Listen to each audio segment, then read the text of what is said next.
Would you agree na yung konteksto ngayon medyo iba? Pwedeng for better, for worse. Pwede May for the pagkakaiba, Mm. Christian, because there are added evidences that would be exposed. For Mm. example, hindi naman napag-usapan sa TRICOM yung Piatos. Hindi napag-usapan yung ibang mga lumabas sa mga pangalan eh. Lalabas yun ha. And then yung testimony ni Madriaga, hindi rin napag-usapan yan. Oo. Mm. Lalabas din po dyan ang testimony ni Matubato na he is also telling us that part of the problem during the last administration was even the former the vice president right now. So yan, lalabas siya no, pag binusisi ninyo yung impeachment complaints against the Vice President. Kung Lalabas yan. lumabas na sufficient in substance at the very least. Okay. Pero ito Oo. po, no? Let's talk about yung letter K, no? Ito yung basic. Tinatanong ko po ito sa ibang mga kongresista rin, no? Alam natin may pagkakaiba yung konteksto noon at saka ngayon.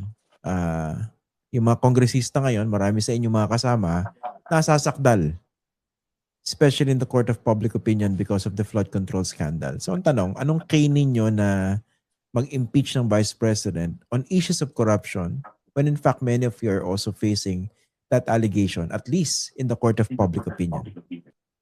I do realize that, no, and sabi ko nga in the past na pati yung mga pati yung mga congressman na naniniwala tayong malinis at patino, nadadamay because of this. Naniniwala po ako na I had I made a privileged speech last time about the Bible being the National Bible Week. Sinabi ko na sana yung ibang mga talagang inukusahan ng corruption, whether they be senators or congressmen or DPWH officials, should now come out in the open and not only repent but provide restitution. Although siyempre, merong ilang senador na ayaw ng restitution, pero kinakailangan yun eh. But the thing is this, not because they made restitution, na wala na silang accountability. Naniniwala ko, meron pa rin silang accountability. Dapat. Sa akin, I admire even Congressman Yap for resigning in Congress, no? Realizing that he has been accused of corruption. Siguro, ang pinakamagandang gawin na lang ng ibang congressman namin na nadawit tungkol dyan, they should at least ethically resign their position.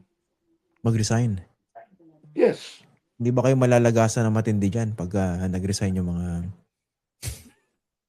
marami-rami yata Palagay ko, hindi, hindi naman siguro. There are 311 congressman yata. Okay. Magkakakorum pa rin. Meron pa din. Meron pa din. Pero nagulat ako, hindi ko napanood yung inyong privilege speech about the Bible, no?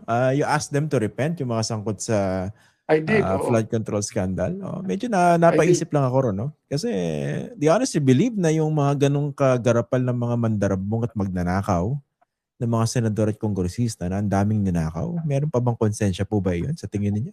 Tatablan pa ba ng hiya yun? Well, it remains to be seen, Christian. No, naniniwala pa rin ako. Palagay ko, meron pa rin damdamin na konsyensya yung mga yan. And the only thing is they all profess to believe in God. And if they do, the only thing to do is to have a change of heart about that. Na yun ang ibig sabihin na repentance eh. But then, they should also make evidences. Sabi nga ni John the Baptist, I even mentioned this, no, because John the Baptist was actually talking to the political leaders during his time. At ang sabi niya, kayong mga lahi ng mga ulupong, you generation of vipers. Ang sabi niya, provide evidences first of your repentance. Oh. So hindi Hmm. lamang yung you say it na I'm repenting. You provide evidence.